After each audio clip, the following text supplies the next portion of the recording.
Hey, good morning, everyone. Welcome to everybody. Welcome to those out there in internet land. Hope everybody's having a good week. You're not freezing and buried under ice or anything like that. Uh, all right, get things started this morning. If everybody will please rise and turn your hymnals, page 8. We will sing a couple of little songs here and get everybody in the mood. Okay, Maestro.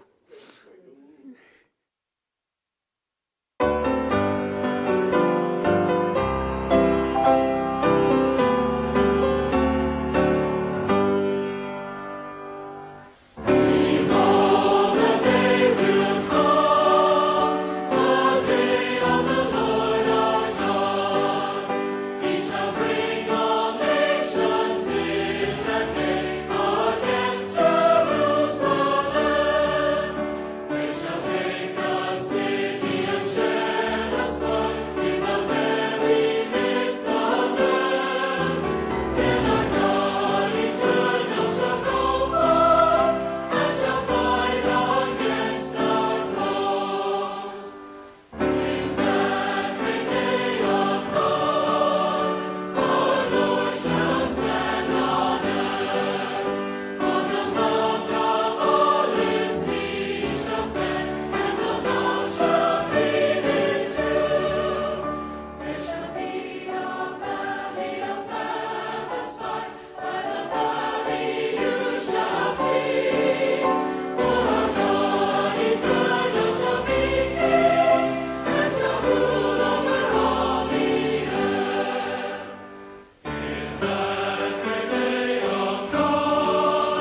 great start. All right, if you'll turn your hymnals on over to page 16, we'll get it going even better.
Now, if you'll join me in prayer. Our merciful Father in heaven, we thank you for the opportunity to be here today, Father, to celebrate you, to celebrate the family of God, celebrate your sons. Father, we thank you for this Sabbath day that you set apart for us to come and do this on and learn your word and to be a part of your family. Just be with each and every person listening and each and every person here, Father, and just strengthen us, guide us, and help us understand your ways in all things and in all your words that are written and spoken. In your Son's name, let thy will be done. All right. Let me go ahead and get the announcements out of the way here. Unless, Joe, you want to do it. No, okay. All right, I didn't figure you would. All right. Good morning and welcome. Oh, okay. We got that. You can download, well, there's no point in giving you that part of it because there's nothing there to download today. Just a reminder that we are doing the last chapter in Leviticus and we are doing the first chapter in Exodus and possibly the second chapter in Exodus. So I will leave that up to Joe. All right. Now, we are now on Rumble, Facebook, and YouTube, and we also have a channel on Roku called the Sabbath Channel, and chances are you are probably watching us on that channel. If not, you can go there and find many interesting videos and different things like that. We try to put a lot of different selections on there to learn a lot about who we are and what we are. Anyway, so we would like for you to also take a moment and hit the like button and subscribe button. It would be nice. And also share our site and our information with your friends and relatives if you want to, you don't mind stirring the pot a little bit. Anyway, this will help get the word out and help increase our presence online. We're pleased to announce that one of our online viewers, Mr. Lanny Finley with the Grace and Truth Ministries out of Atlanta, Georgia, has shared with us an 8-part series called God's Biblical Calendar. It explains the Hillel calendar and why it's incorrect, and explains how the Messiah's calendar works. And this 8-part series is on our website. You can go to the New Moon site or go to the website under New Moons and scroll down to God's Biblical Calendar. And just to let you know, this series is packed with very detailed information, professionally produced, and I believe is a must-watch for everyone. You can also watch the series on the Roku channel. It is on the Sabbath channel there. The whole series is. We believe it puts the whole issue, the calendar issue, to rest.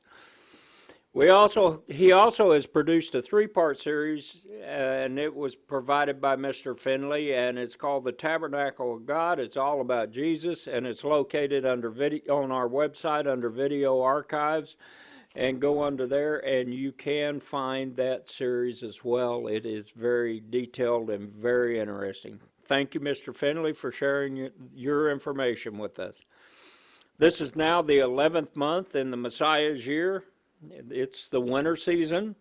First light crescent moon visual sighting was on 22nd of January after sunset, so the 11th month begins on the 23rd of January. You can participate with us every month in sighting the first crescent moon. It's a group thing that we do. Simply send your email with your phone number, and we will add you to the Moon Alert list. And that email address is tomorrow, TCOG, that's all one word, tomorrow, TCOG, at gmail.com. If it's on the tube there, in case screen, the word wouldn't come to me. You can also post your new moon pictures on our website under new moon sites, selecting the new moon section, and you can send that, and I do post at least 2 or 3 of them every month on their new ones so that we can keep it fresh. And so if you would like to keep track of the new moons in the year, you certainly can join us, and you can go to our website under new moon sites, tracking the new moon. And you can print out a PDF file that we have there that documents all of this information. So today, as we get going, or begin to learn with our friend Mr. Joe Boyd, who's doing the Bible studies, doing an excellent job, by the way. He did on Leviticus. We got to see how he does on Exodus now. Prayer list.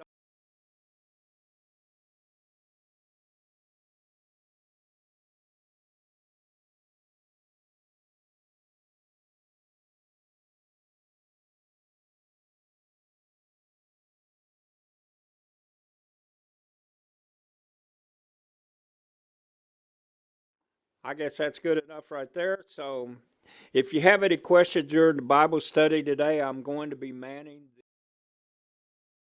here with the church website or the church email site up.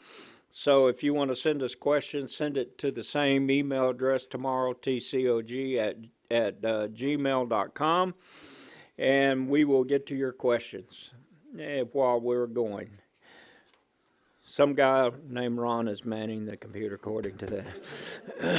Now, if you would like one of our 2023 calendars, we would be happy to send you one. Simply send your address and an email and ask for the 2023 calendars or one of our booklets, any of our booklets or whatever, and we'll be happy to send them to you. And that, once again, that email is tomorrowtcog at gmail.com.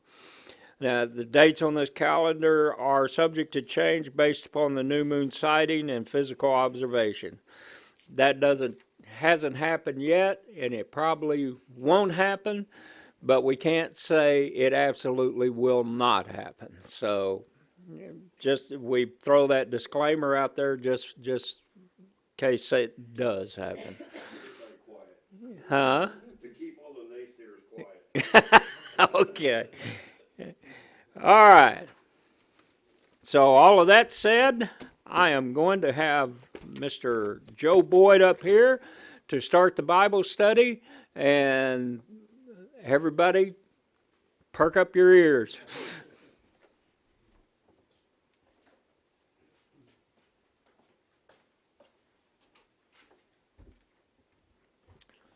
Thank you, Ron. Good morning, everyone. Again, welcome to all of our online viewers. Today, we're going to hopefully finish up Leviticus with going through Leviticus 27 on our Bible study. And depending on time, I've also put together some quick notes for Exodus, and hopefully we get through 1 and 2.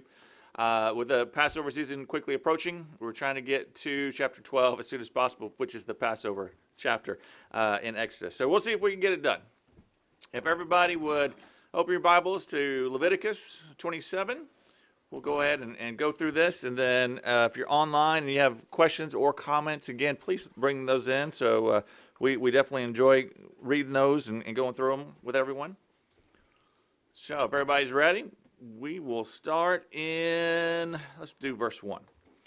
It says, "Again the Eternal spoke to Moses, saying, Speak to the sons of Israel, and say to them, When someone makes an explicit vow, he shall be valued according to your assessment of persons belonging to the Eternal. If your assessment is of a male from 20 years even to 60 years old, then your assessment shall be 50 shekels of silver by the shekel of the sanctuary. Or if the person is a female, then your assessment shall be 30 shekels. If the person is from 5 years to 20 years old, then the assessment of a male shall be 20 shekels, and for a female, 10 shekels. But if the person is from a month even up to 5 years old, then the assessment shall be 5 shekels of silver for a male, and for a female, your assessment shall be 3 shekels of silver. If the person is from 60 years old and upward, if a male, then your assessment shall be 15 shekels, and for a female, 10 shekels. But if he is poorer than your assessment, then he shall be presented before the priest, and the priest shall assess him. According to the means of the one who vowed, the priest shall assess him." Verse 9. "Now, if it is an animal of the kind that one can present as an offering to the Eternal, such as an animal that one gives to the Eternal, it shall be holy. He shall not replace it, nor exchange it, a good for a bad, or a bad for a good. Yet if he does exchange animal for animal, then both it and the substitute shall become holy. If, however, it is an unclean animal of the kind which one does not present as an offering to the Eternal, then he shall place the animal before the priest, and the priest shall assess it as either good or bad, as you, the priest, as assess it, so shall it be. But if he should ever want to redeem it, then he shall add a fifth of it to your assessment. Now, if someone consecrates his house as holy to the Eternal, then the priest shall assess it as either good or bad. As the priest assesses it, so shall it stand. Yet if the one who consecrates it should want to redeem his house, then he shall add a fifth of your assessment price to it, so that it may be his." Verse 16, "Again, if someone consecrates to the Eternal part of a field of his own property, then your assessment shall be proportionate to the seed needed for it, a homer for barley seed at 50 shekels of silver. If he consecrates his field as of the year of Jubilee, according to your assessment, it shall stand. If he consecrates his field after the Jubilee, however, then the priest shall calculate the price for him appropriate or proportionate to the years that are left until the Jubilee, and it shall be deducted from your assessment. If the one who consecrates it should ever want to redeem his field, then he shall add a fifth to your assessment price to it, so that it may belong to him. Yet if he does not redeem the field, but has sold the field to another person, it may no longer be redeemed. And when it reverts in the Jubilee, then the field shall be holy to the Eternal, like a field banned from secular use. It shall be for the priest as for his property. Or if he consecrates to the Eternal a field which he has bought, which is not part of the field of his own property, then the priest shall calculate for him the amount of your assessment up to the year of Jubilee, and he shall on that day give your assessment as to the Eternal. In the year of Jubilee, the field shall return to the one whom he bought it, to whom the possession of the land belongs. Every assessment of yours, moreover, shall be a shekel of the sanctuary. The shekel shall be 20 gerahs. However," verse 26, "However, a firstborn among animals, which as a firstborn belongs to the Eternal, no one may consecrate. Whether ox or sheep, it is the Eternal's. But if it is among unclean animals, then he shall redeem it according to your assessment, and add it to it a fifth of it. And if it is not redeemed, then he shall be sold according to your assessment." Verse 28, "Nevertheless, anything which someone sets apart to the Eternal for destruction out of all that he has, of man or animal of the field of his own property, shall not be sold nor redeemed. Anything set apart for destruction is most holy to the Eternal. No one may have been set apart among mankind shall be ransomed. He must be put to death. Now, all the tithe of the land, of the seed of the land, or the fruit of the tree, is the Eternal's. It is holy to the Eternal. If therefore someone should ever want to redeem part of his tithe, he shall add a fifth to it. For every tenth part of the flock, whatever passes under the rod, the tenth one shall be holy to the eternal. He is not to be concerned whether it is good or bad, nor shall he exchange it. Yet if he does exchange it, then both it and the substitute shall become holy. It shall not be redeemed. Verse 34, these are the commandments of the Eternal, which the Eternal commanded Moses for the sons of Israel on Mount Sinai. And we have completed Leviticus. What kind of questions or comments do we have on this chapter? Yes, ma'am. On verse 27, Verse 27. yeah, the singular vow. What is a vow?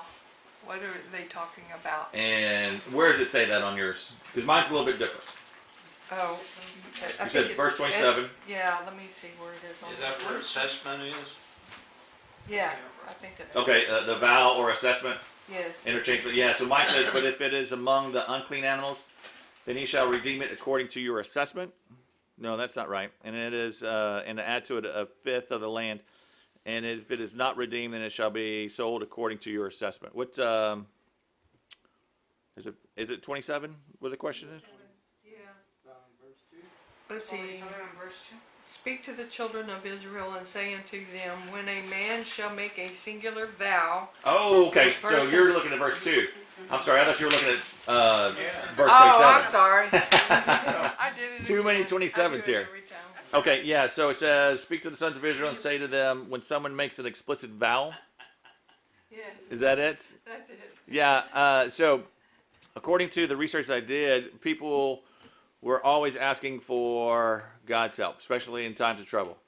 And I'm sure you've seen movies and heard people say, oh, God, if you get me out of this, I'm going to A, B, or C, or all of the above. So that's a vow that they're making to God. And from what I understand, the Israelites were very, very generous during these times when they would get into trouble. So what they were doing is when you made a vow, you had to fulfill your vow. And so what they would do is this was assessments to pay for your vow. So if you vowed your child, so it says up to 1 month old, you could vow, I'll give you my child if you just get me out of this. Well, let's see, from age 1 month to 5 years, you could redeem them, right? And it would be like when you say I'll give you, then you would say I'm gonna give my child to the priest so that he can work in for the priest and take care of whatever needs that they had, right? So you could pledge your services to the priest as part of your vow. And so if you wanted to redeem yourself or child or whatever, it broke it down by age here. So again, from 0 to 5, for a male, you had to pay 5 shekels. If it was a female, you had to pay 3 shekels, right? If you were 20 years old to age 60, that was the most valuable time frame in there, and you had to pay 50 for a male and 30 for a female. On there, I believe is what it is. Yeah, 30 for a female shekel. And so everybody,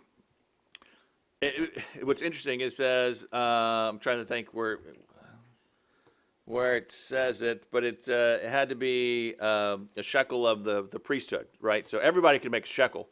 And you could go out and get some silver and put it together and say, here's a shekel. But it may be smaller or larger than what the priest said.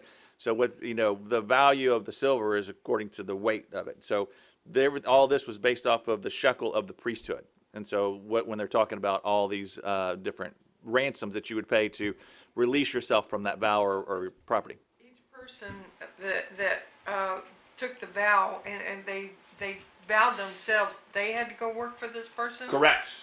Okay. Yeah. Hey, I'm destitute. If you just get me out of this, I'll pledge I'll make a vow that I'll work for the priest forever.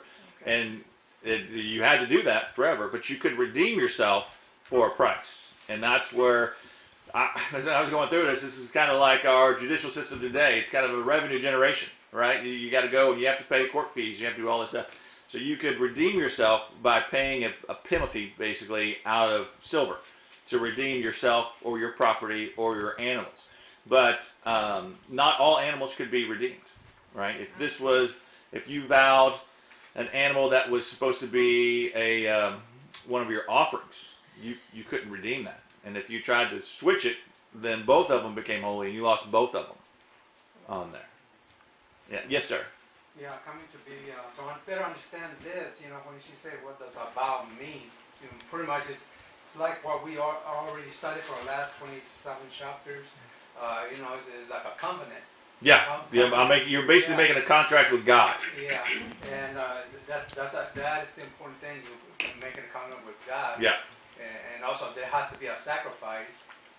Being if it's going to be money or it's going to be an animal or you be a slave to someone or anything like this. Comes about. Right. There's a price to pay for everything that you do. And if you were in dire straits and needed help or just in a bit of trouble or, let's say you drank too much and you made a stupid vow, you still had to honor those vows. And there's a way that you could get out of those vows, but it was going to cost you money or animals or land or something. Does that get your questions? Yes. Yeah. Definitely. Ron?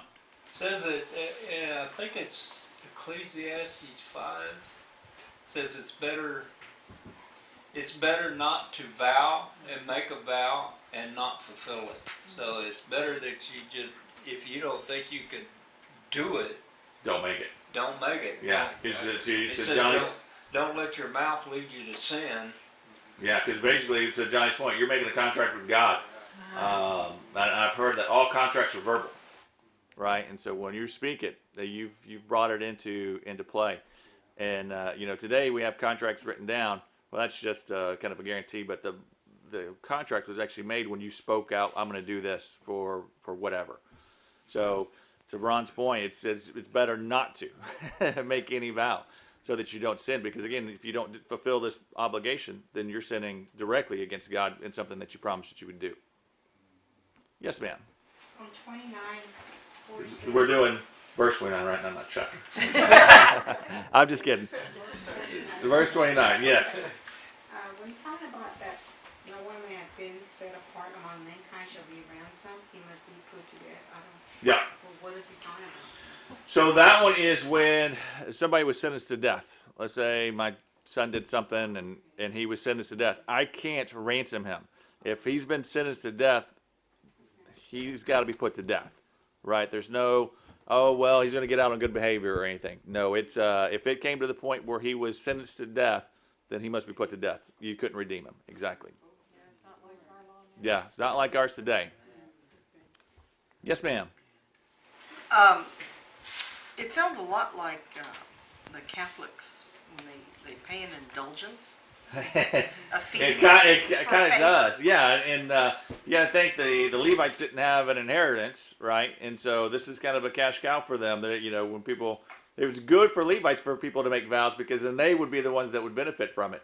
We talked about the land. If you own land and you vowed it, then at the end of the Jubilee, it reverted over to the Levites, and it was taken away from you.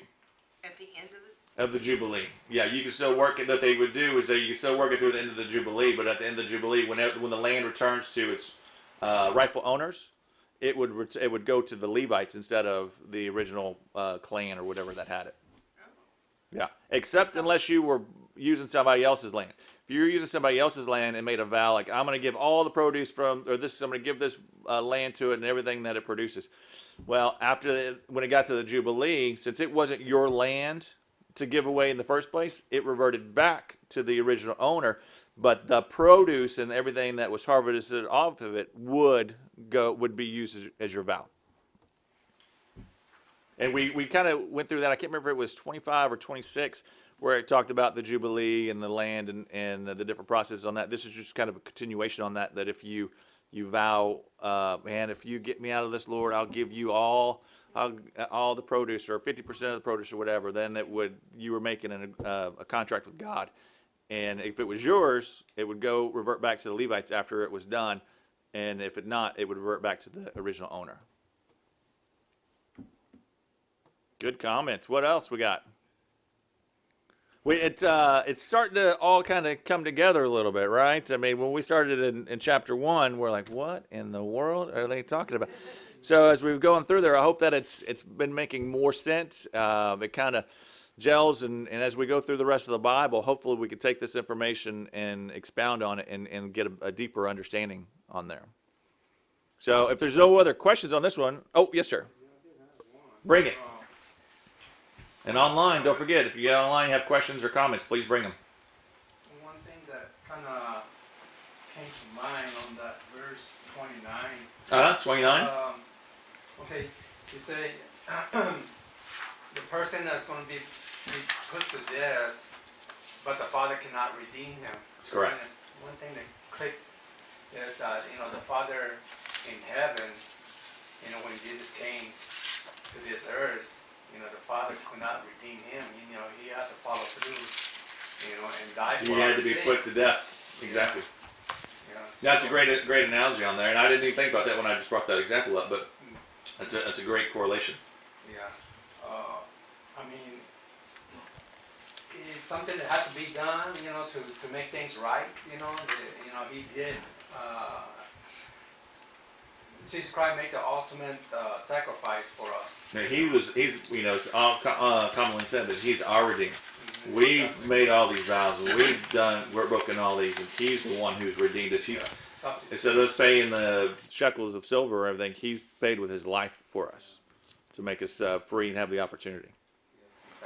Yeah, great analogy. Again, it's the whole thing wraps around the Messiah and the plan, and it's very interesting to go through it and kind of get a deeper understanding and perspective of what was meant. When this was written, it probably made a lot more sense just straight off the shelf, but to us, removed this many years later, we're like, it doesn't make sense in our Western society today until you start going through it, and then we just analyze it, chapter by chapter, verse by verse to go through it. If there's no questions, I've got a couple of just kind of notes that I put on here, and 1 through 8 tells about to Charlotte's point, tells about the cost of vowing. When you're going to vow an actual person. And I thought it was interesting on there that, from age 20 to 60, that's the most valuable period. And so it costs the most. And what I got out of my research is, you think 50 shekels, oh, that's not too much. But supposedly that was about a month's salary. And so it was about 4 years to pay of working to get out of this vow. So it's a pretty big amount. One of the interesting things too on here is you see the difference between the male and the female. The females, everybody's like, oh, that's unfair. But at the same time, females have the same ability and the same rights to vow to God as a male does. They just have a different penalty or price that they have to pay to release themselves, or or the case of a female child or a female elderly, they've still the same consequences. It's just a different dollar amount on it, if that makes sense. And then 1 month, I don't know who would. I can't imagine that, making a vow with a 1 month old, but apparently it was done. And then, there's always a way. He allows a way for everybody, right? Because not everybody could afford, say, the one shekel a month. If you were poor, then they would assess your particular need or situation, and then base the redemption off of your particular circumstance. If you couldn't afford that, yes, ma'am. If the child you're talking about was 1 month, maybe they were poor people that couldn't afford, and this was a way to have the baby taken care of. It very might have been. That's a great point on there. So that's the only thing I can think of. They're destitute, and so they're like, hey, we'll just give you the child. And it's pretty interesting too when we get into Exodus, when we go through, that. We'll get to that later with Moses. But great comment on that. I didn't even think about that. Yeah. Let's see. And then 9 through 13 concerns vows for animals. Again, if it's an offering, you can't redeem it. It is an offering that you've made, and so it belongs to the eternal. One of the interesting things too is I thought the firstborn animals, all firstborn, belong to the eternal. Same with people, right? I mean, when Exodus we're about to get to, one of the plagues was the firstborn male is his. Same with fruits. I think it says, I believe it's for the first 3 years you can't harvest the fruit from a new tree because that's the Eternals, right? If there's a calf born from a heifer, the firstborn, that one belongs to the Eternal. That's not yours. You've got to offer it as a sacrifice or an offering to the Eternal on there. Let's see here. So we've got people, animals in 9 through 13, 14 through 15 concerning a house. You could vow your house. 16 through 25 was concerning land. Then we get again, 26, 27 was the firstborn animals. And 28 specifically calls out the offerings that cannot be redeemed that we just talked about. 29, which we touched, if somebody's been sentenced to death, they cannot be redeemed. That person must be put to death. That's seems harsh, but at the same time, it's a very big deterrent to committing crime. If you know that there's no way that you can be redeemed on this, even if you change your life and become better, you can't be redeemed on that one. 30 through 31, if you needed to borrow, you could borrow against your tithes. You just had to pay 20%. So you'll see that throughout here. You know, it's in verse 13 it says you have to add a fifth part if you want to redeem it. And in 15 you have to add a fifth part to it. Where is it? 19, a fifth part to it. There was a penalty. It would hurt more. It's not just, oh, I got to pay $100 to get my land back or whatever animal. I got to pay, or my horse. I got to pay $100. I got to pay 120. It's only worth 100. I got to pay 120 on this. So that's another big deterrent that was used to. If you really got to, you can, but it's going to cost you, and the cost is a fifth part, 20%. Yeah, exactly.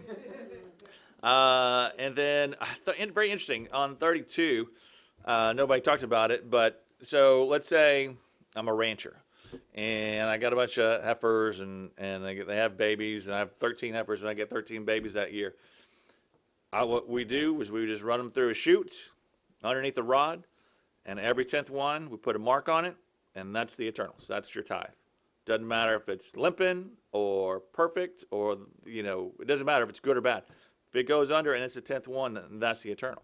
So if you've got 13, you only have one tithe on there. You can't split up another cow into thirds. So when you get to 20, then you would give 2. When you get to 30, you would give 3. So it's kind of a neat, I think a very fair system that, when you get to 10, I want my 10th. And the 10th one that comes through, that's the one I want. Until you get to there, you're not really paying a tithe for anything because you can't. And I think that was it. Yes. Oh, actually, we got more questions. Yes, ma'am. Is that part of where the 10% came from? The 10%? Well, that's 10%. Yeah, it is 10%. Yeah, so, God's pretty good with his numbers. He was very smart when he created these. So we did a tithe. Abraham did a tithe is 10%. So, it is 10%. Yeah, it's just 10. But he wasn't expecting you to pay 10% until you got to 10. I guess is the biggest point I was making on there. He wasn't expecting you, if you had 9 calves born, he wasn't expecting you to take one of them, take off 90% of it, and do that as the offering. It's a very fair system. Hey, when you get to 10, boom, you've been blessed enough. Now I want mine. Good comment. Good question. Any other comments or questions? All right. Let's see. We are done. I knew we were going to make it one day through Leviticus. So now I believe Ron's got a song for us, or you want me to go? No, go ahead, sir. We'll break between. Okay, so we will get into Exodus, and I believe everybody's got a hand up. Were you able to get Exodus 2? Just out of? Yeah. Okay, perfect. So everybody should have it. So for all of our online viewers, we're switching now. We're switching gears. We're going from Leviticus to Exodus. I do have a real brief overview here. Just to get us back up to speed. I know we spent several months in Leviticus, so kind of just looking back. In Genesis, we had Abraham, Isaac, and Jacob. Jacob was the 12th son, or had 12 sons. His 11th son was sold into slavery in Egypt. With the Eternal's help, he interpreted the Pharaoh's dream, was elevated to second in command in Egypt. And he saved, actually, Egypt from the coming famine by interpreting the dream. which made Egypt very, very, very powerful. And if he's second in command and you make him very, very powerful, then you become very, very powerful. He brought his 11 brothers and their family members into Egypt to help them survive through this 7 years of famine. There was a total of 70 family members that were brought into Egypt with the 11 brothers. And so, now that kind of brings us up to Exodus. So in Exodus, there's, remember I kind of did a summary on it. So chapters 1 through 18, which we'll do 1 and 2 today, is concerning the Exodus out of Egypt. And within that, 1 through 4 is where Pharaoh tries to destroy Israel. And then after that, we're going to have 5 through 15, which is the confrontation between God and Pharaoh. And then specifically, I wanted to hone in on 12 when we get there. God reestablishes when the beginning of his year is, and the first Passover and unleavened bread are observed. 16 through 18, they're in the wilderness. And then we kind of break into another subtopic, which is 19 through 40, which is going to be the covenant at Mount Sinai. So we got 19 through 24, God's covenant with Israel is laid out. 25 through 31, the tabernacle blueprint is brought up.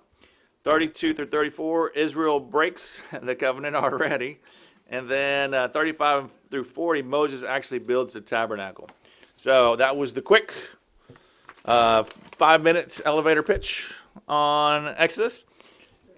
And so, was it 30-second pitch? And so with that, we can get into Exodus 1. Are y'all ready for this? All right. Again, if you have comments or questions online, please submit those. Doesn't have to necessarily be a question, but if you got a comment that you'd like to share, please share with us for sure. And let's go ahead. This is a pretty short chapter. We're going to start. I guess we'll just start in 1 again. Why not? It says, "Now these are the names of the sons of Israel who came out of Egypt with Jacob. They came each one with his household: Reuben, Simon, Levi, Judah, Issachar, Zebulun, and Benjamin, Dan, Naphtali, Gad, and Asher. All the people who descended from Jacob were 70 people, but Joseph was already in Egypt." And then verse 6 it says, "And Joseph died, and all his brothers and all that generation. But the sons of Israel were fruitful and increased greatly and multiplied and became exceedingly mighty, so that the land was filled with them." And verse number 8. "Now a new king arose in Egypt, or over Egypt, who did not know Joseph. And he said to his people, 'Behold, the people of the sons of Israel are too many, too mighty for us. Come, let us deal shrewdly with them. Otherwise they will multiply, and in the event of a war, they will join those who hate us and fight against us and depart from the land.' So they appointed taskmasters over them to oppress them with hard labor. And they built for Pharaoh storage cities, Pithom and Ramses. But the more they oppressed them, the more they multiplied, and the more they spread out, so that they dreaded the sons of Israel. The Egyptians used violence to compel the sons of Israel to labor, and they made their lives bitter with hard labor in mortar and bricks and at all kinds of labor in the field. All of their labors which they violently had them perform as slaves." Verse 15. "Then the king of Egypt spoke to the Hebrew midwives, one of whom was named Shiphrah, and the other was named Puah. And he said, 'When you are helping the Hebrew women to give birth, and you see them upon the birth stool, if it is a son, then you shall put him to death. But if it is a daughter, they shall live.' But then the midwives feared God and did not do as the king of Egypt had commanded them, but let the boys live. So the king of Egypt called for the midwives and said to them, 'Why have you done this thing, and let the boys live?' The midwife said to Pharaoh, 'Because the Hebrew women are not like the Egyptian women, for they are vigorous, and they give birth before the midwife can get to them.' So God was good to the midwives, and the people multiplied and became very mighty. And because the midwives feared God, he established households for them. Then Pharaoh commanded all of his people, saying, 'Every son who is born you are to throw into the Nile, but every daughter you are to keep alive.'" So we're starting, and it goes quick. right? We went from Joseph bringing everybody in to verse 4, he died, or verse 6, he died. So a lot of time passed in there, and they became very, very numerous. They did exactly what God said. They were fruitful, and they multiplied. What kind of comments or questions do we have on this? Oh, I got one. Whew, thank goodness. Yes, ma'am. Who was the new king over Egypt at that time who arose and didn't know about Joseph? Pharaoh. What was I don't know which Pharaoh it was. It just says Pharaoh. It doesn't name him. There's a lot of speculation. What was it? Does anybody remember? I don't remember. What was that? The Pharaoh who was during this time frame. Ramses. Ramses the Great. Yeah, the first one. The first one. So Ron said Ramses. I know there's. I don't know if you've seen it or done any of the research. There was a pretty neat little, I guess what you call it, documentary on Netflix. I think it's changed, but it was called The Exodus, and they were showing the time frame and really kind of showed that the time frame that lined up with the Egyptians was wrong, and then they moved it. It's very interesting how fact and accurate. I'm not positive, but I thought it was a good view. If y'all ever have a chance to watch it, I think it's good. I think they're coming out with the second one too, but I haven't seen that. If they may have already done that. So I personally don't know, but Ron said Ramses. So That's always been the assumption. assumption. Yeah. And there was something to that too, where his son did die, and then he died mysteriously quickly because I believe his tomb wasn't ready. Well, Is that what it was? the first one that was over him was the first Ramses, and then his son was the one that was actually in the Exodus was the second Ramses. So you talking? Wait, say that one more time.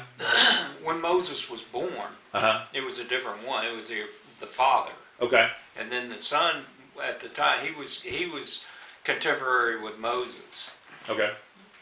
Gotcha. Okay, so that makes more sense. I thought you meant at first that when Joseph went in, it was Ramses. I was like, wait a second, that was 400 years. No.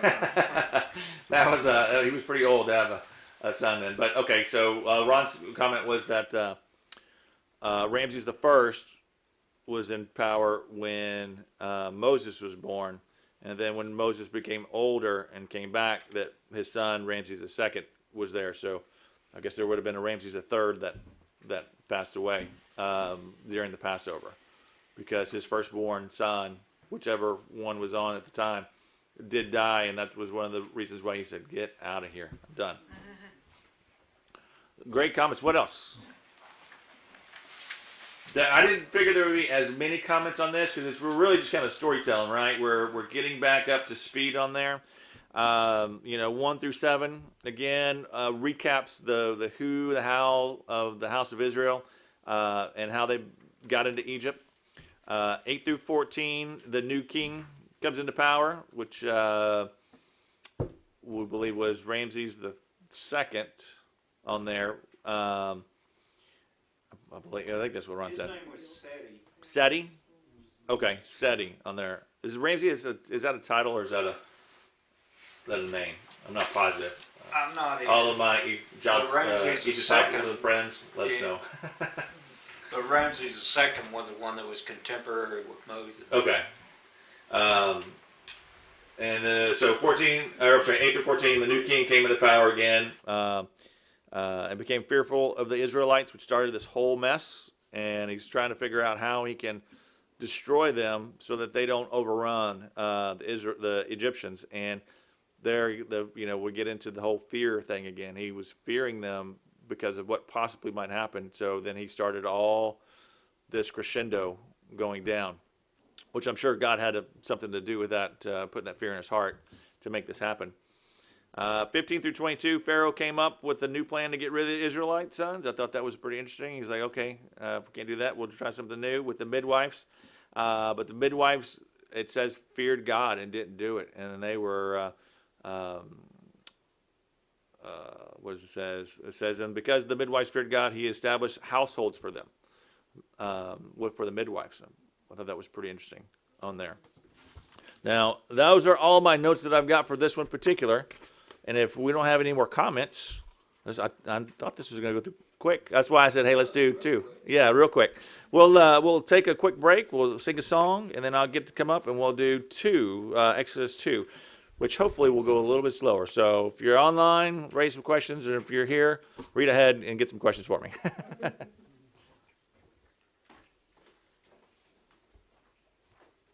Yes, please don't Exodus. So, no, that was bad. Yeah, all right. And if everybody will turn your hymnals, page 17, and please rise. I want to also add one thing. On our Roku channel, I set up a video on demand. You can go to certain sections and look at certain speakers and everything. Well, I put all of the Leviticus Bible studies on one video on demand section, so you can go there and go from 1 to 27. All right. Maestro. Page.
All right, everybody, if you'll take your seats, we'll have Joe back up here to continue in Exodus.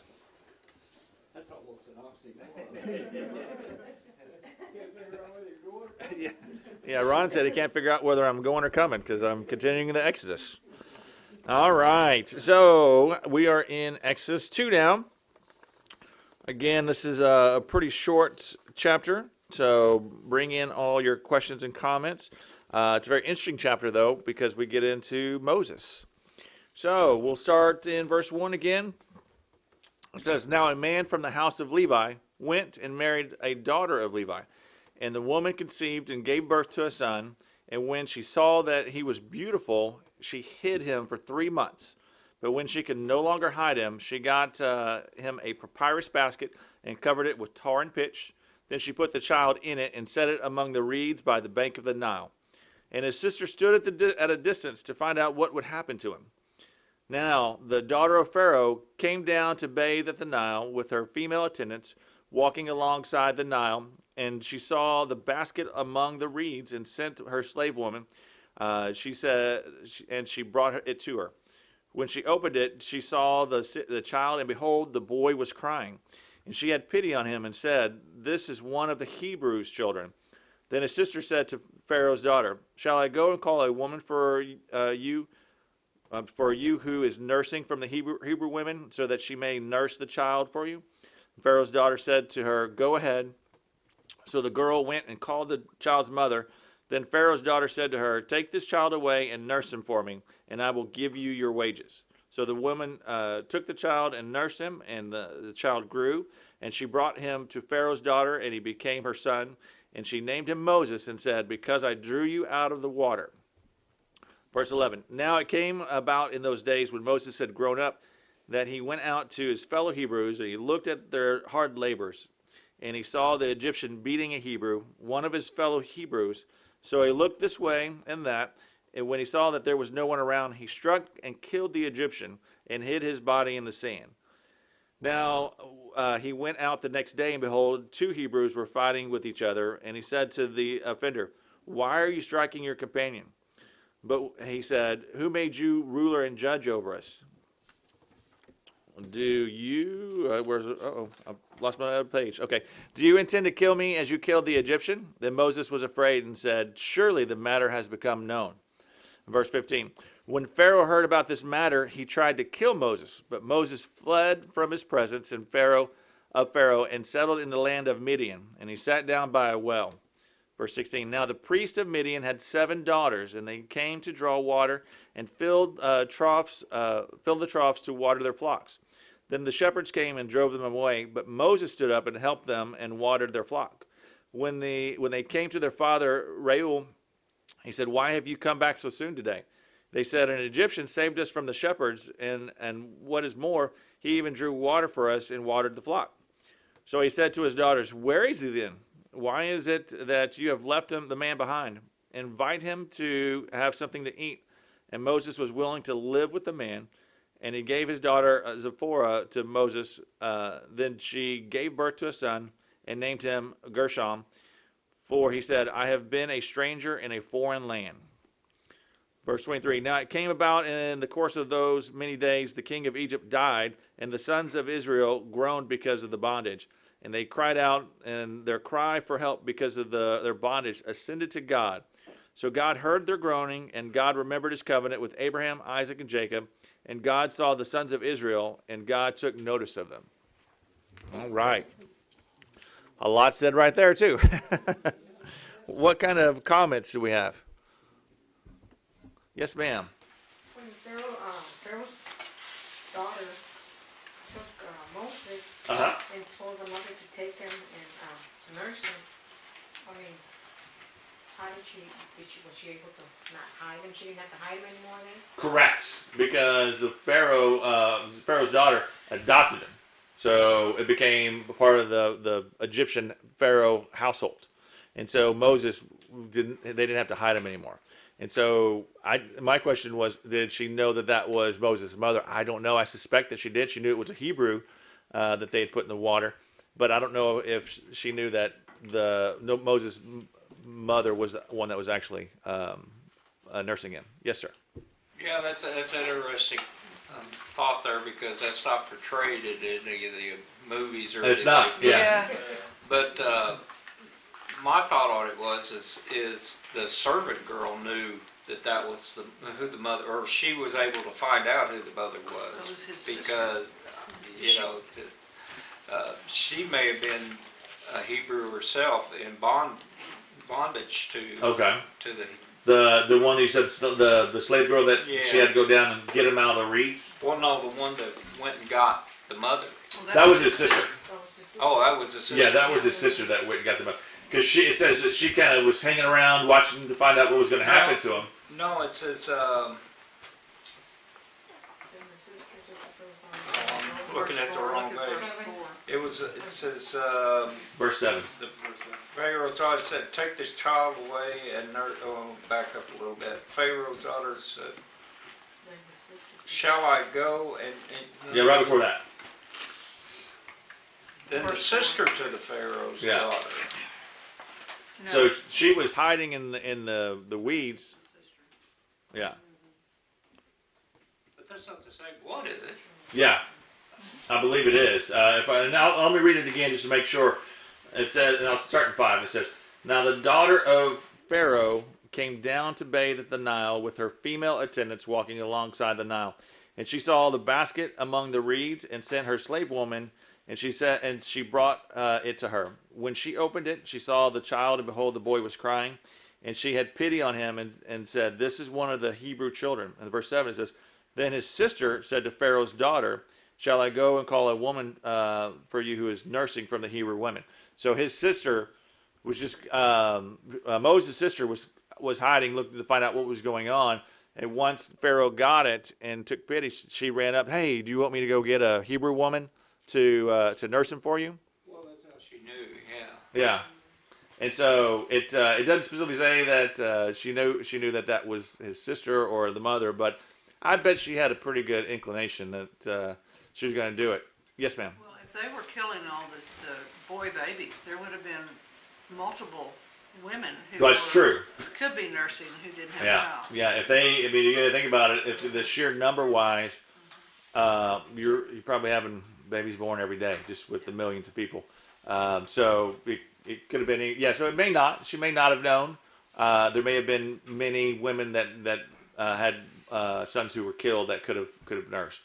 I think the Pharaoh's daughter could have thought, oh, it could be anybody. Right. That's what I'm saying. Yeah. But the sister knew exactly who to go. Oh yeah, no, exactly. The sister watched the Yeah. whole process go Yeah. down and went and directly to the mom. Said, "Guess what I did? I got him back for you." And then what's interesting is then she got paid because Pharaoh paid her wages to do this for her. So it's like, bonus. Yes, sir. It's kind of seemed like, well, for sure, Pharaoh did not have an issue killing infants. Oh, not at all. Not at all. Yeah. Okay, well, now it seems like I want to go back to chapter 1. Yeah. But being that, why didn't the Pharaoh's peoples, why didn't they have as much children as the Israelites? Were they doing child sacrifice? Is that one they were? It doesn't say, but I know that was part of what was going on, because when they were brought out and we got into Leviticus, he was like, "I don't want you to do what everybody else is doing." So, we can assume that, but you know what assuming does. It's not implausible that was going on there with child sacrifice. Yes, we get Linda real fast. It also sounded like there were more Israelites than there were the Egyptians. Because Yeah, they outnumbered them. multiplied, yeah. Yeah. Yeah, absolutely. No, they were becoming too numerous, and when they punished them, they just became even more numerous on there. Yes, sir. And what we'll learn later on is they occupied the better part of Egypt. They had the too. better part, They- yeah. The rich soil and stuff like that. Yeah, in Goshen, yeah. When the Pharaoh during Joseph's, I was like, "Hey, where do you want?" And he picked the good spot on there too. Yeah, very fertile area on it. And yes, ma'am, you had a question. Yeah. So when Moses went to the Pharaoh's daughter, he knew he was a Hebrew, right? The Pharaoh's daughter. Yeah, when he went to live with the Pharaoh's daughter, he said bring him Yeah. later, right? So he knew all along that he was a Hebrew, right? Yes, he knew he was a Hebrew, but he was raised and schooled underneath the Pharaoh's daughter. So he learned all the pagan customs and rituals that was part of the Egyptian life, because he was, once he was weaned, he was brought to Pharaoh's daughter to then be the completed of his raising. But to your point, he knew he was a Hebrew, because later on it said when he grew up, it says he went out to his fellow Hebrews. So he probably had friends that were Hebrews as he was growing up, right? I'm not sure when you stop weaning, but isn't it around 5? Can it be 3 to 5? Anyway, at 3 to 5 years old, you're still conscious of friends and everything else, and you have those lifelong memories. So he might have been going to see one of his old buddies that was living in Goshen at the time when he saw this. Good comment. Yes, ma'am. And also on the raised as an Egyptian, wouldn't he have had all of the extra schooling, like in math and engineering Yes. and all of that? So he would have had even more. Yes, He ma'am. was educated. He was very well educated on there, Yeah. but he had a stutter. So, Yes, sir. It's amazing all the parallels between Moses and the Messiah. Yes. Birth, because they both wound up in Egypt. Yeah, the similarities and between Moses and the Messiah are very glaring when you take the time to take a look at it and go through it. And the water, the manger, The manger was more like a water trough, from my understanding, and he was taken out of the river, the water. So, yes, sir. Did you have a question, Johnny? Oh, no. Oh, okay. Perfect. Great comments. Let's see. Y'all must be ready for lunch today. To kind of give you, again, just a breakdown or synopsis, 1 through 4 is, it talks about Moses' lineage, was Levite on both father and mother, and it didn't get into it like the Messiah that went back, specifically. It did say that both his mother and his father were Levites specifically. So he was 100% Levite on there. Pharaoh's daughter took pity on Moses in the water and adopted him, but paid Moses' mother, which we talked, to feed and tend him until he became older. That's a pretty good deal. I don't know why more Hebrews didn't do that.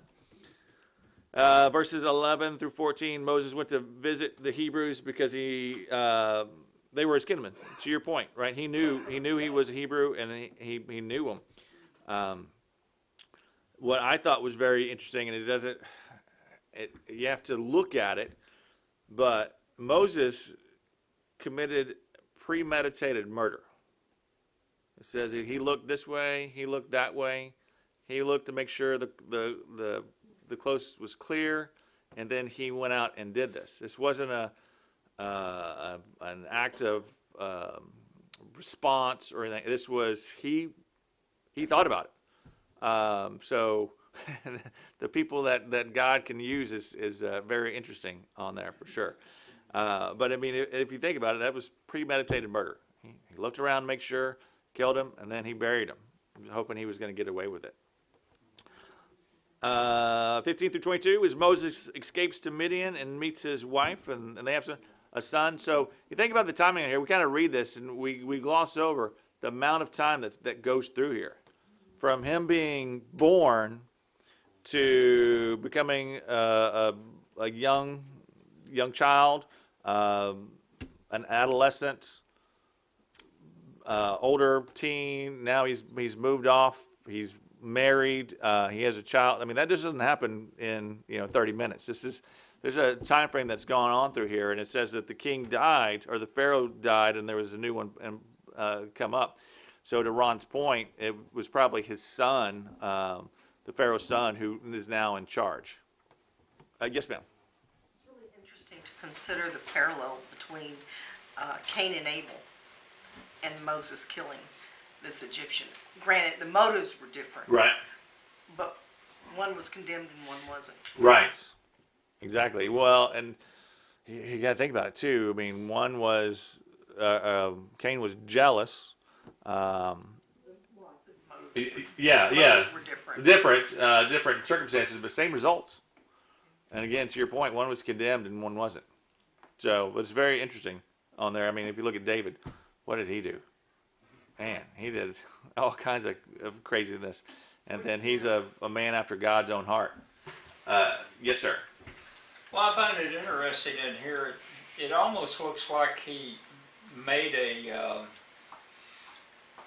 bond or a covenant with what was his Did he name? make a vow? Yeah, kind of. That we. With Zipporah's father, I can't think of his name. Oh, Ruel. Yeah, Or Reuel. I don't because know. it said that, and Moses was willing to live with the man. Yep. It's almost that's interesting language or verbiage. It is.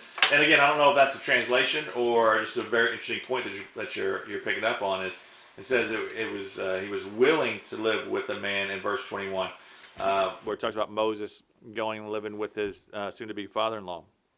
And one of the comments I was reading, it said that he was probably around 40 or a little bit over whenever At this time? At this time. Okay. Yeah, I don't know on that, and it's again, I do know that there's a lot of time that's passed from him being born and put into a basket. Well, we know 3 months was passed that she kept him before she put him in a basket. So, and then she raised him to wean until he was weaned, and then went to live with the Pharaoh until he grew up and caused problems. Now he could have been 15 causing problems there, I guess. Yeah. Yes, ma'am. In my Bible, it says, and Moses was content to dwell with man. Okay.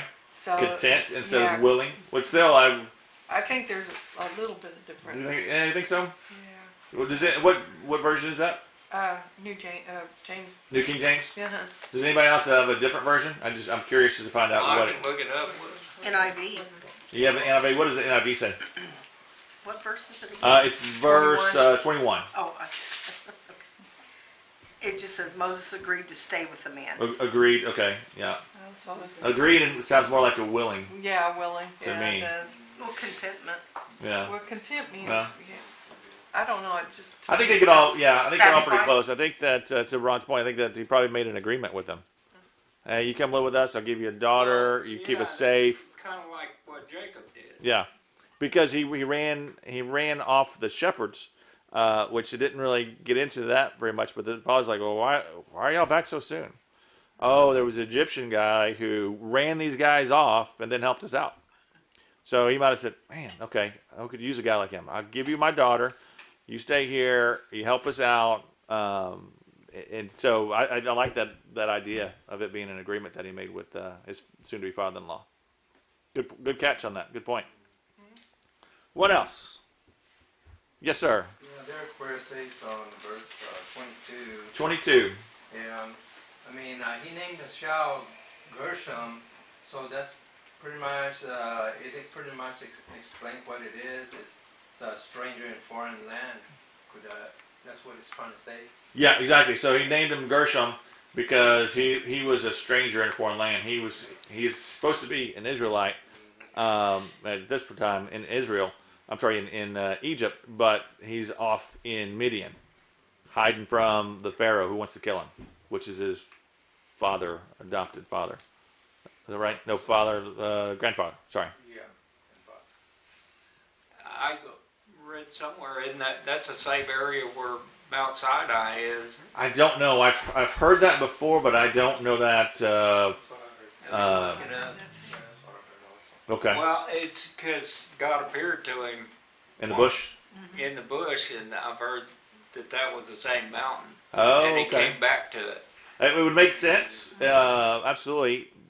I haven't been able to definitively put those two together yet. So, I mean, it would make sense, and that's where he appeared, and that's where he went to, and they were in the wilderness on Mount Sinai. But I don't know.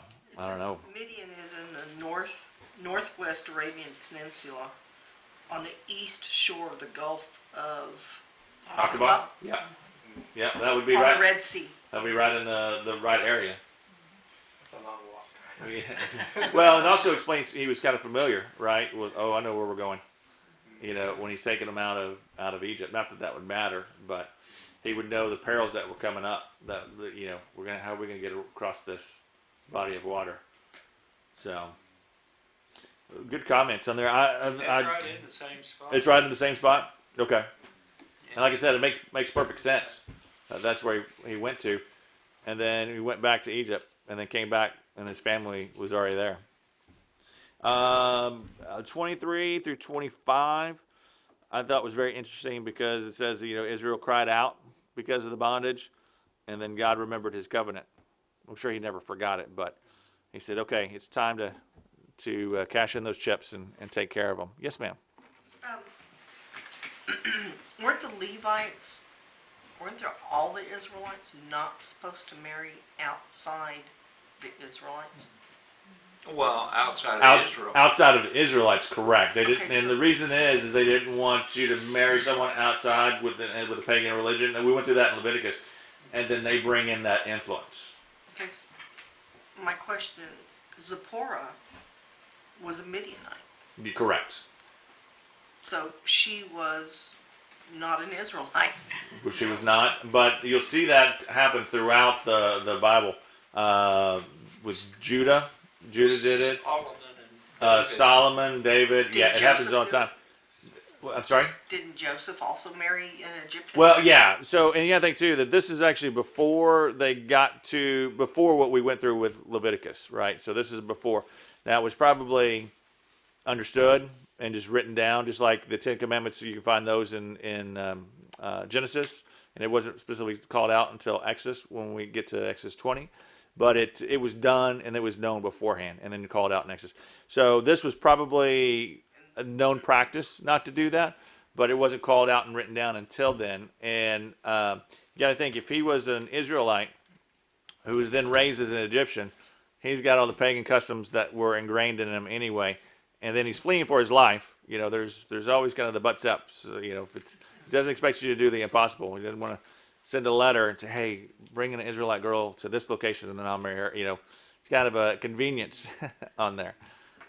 Right time, right place. So it was kind of like an oral, Yeah. an oral law, but not written, and so Right. Yeah. Good an point. oral suggestion. An oral suggestion, exactly. And again, it was to that law was specifically called out in Leviticus to say, listen, I want you to be special, but particular. I don't want you to follow all these pagan customs. You marry somebody outside, the first thing that comes in is the pagan customs that they're familiar with, right? I mean, it's just human nature. We do what we're familiar with. When they came over to the United States, how many things are called George? And you got there's a lot of Egyptian names in the United States also. So we're renaming things all the time. I find it interesting too. You know, if we go back to Genesis, you had Adam and Eve, and then they had the Tigris and the Euphrates and everything else, and then the whole earth was destroyed. And then you have the Euphrates River and the Tigris today. We name things that we're familiar with and that remind us of places. So it's not an uncommon practice to do that. So great call, or great comments. Yes, sir. We got another one. Yeah, and I mean, Moses, he had a mindful, pagan religion, and then of course, something about, the practice of being The Israelites. and then to have all this in his mind, but then to cross over that desert and go into Midian and marry the lady and all this, and what would come out in his belief, more of the Hebrew belief than the pagan belief. I would think that the more the pagan, to be quite honest, because that's how he was raised, and that was his adopted mom was the daughter of Pharaoh. He's pretty powerful. He had some pull, he had some clout. To the earlier comment, he was educated. What was he educated on? The ways of the Egyptians that they went through on there. So But when he come after a mountain, I guess he changed his faith. when God appeared to him in a burning bush, he goes, "Wait a second here." Yes, sir. Well, it's interesting, he had to come out of the known world at that time Oh, that's great. Yeah, great comment. to be with God. He had to come out over my people.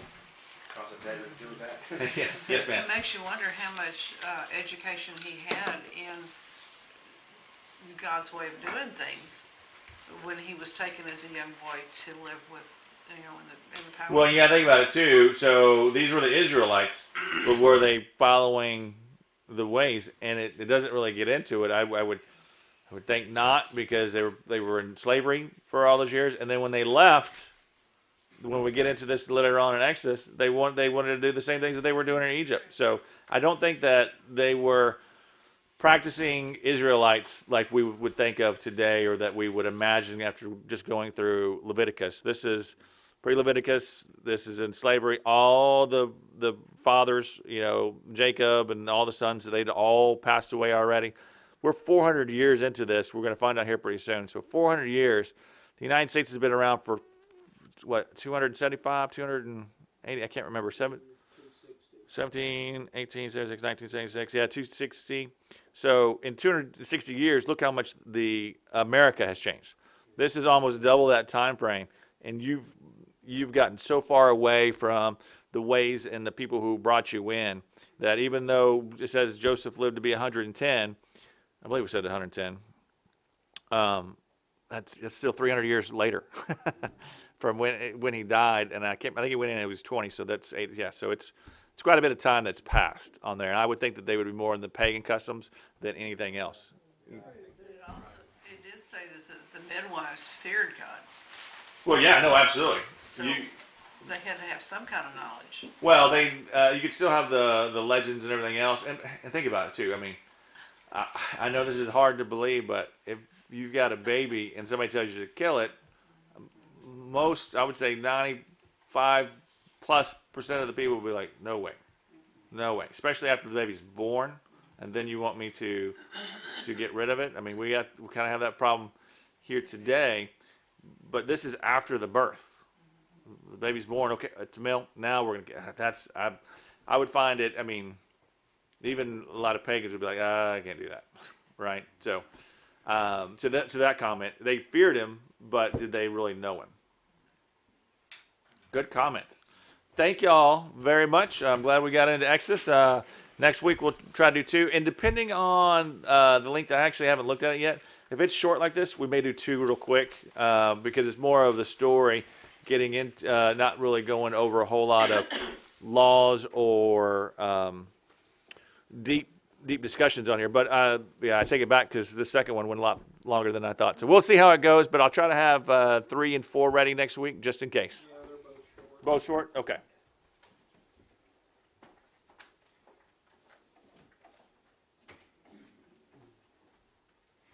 All right. Well, we made it out of Egypt, so here we're working on it.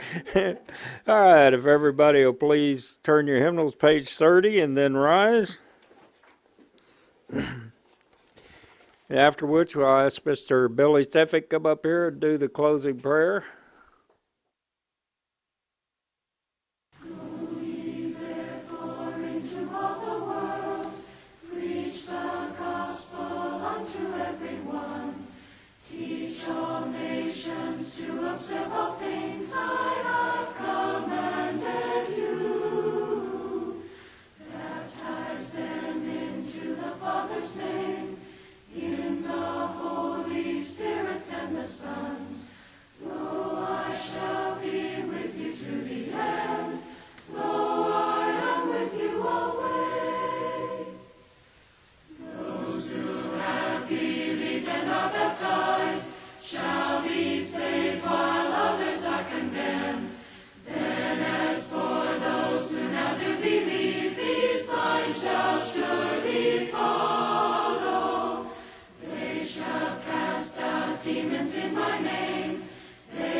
Mr. Billy Steffick.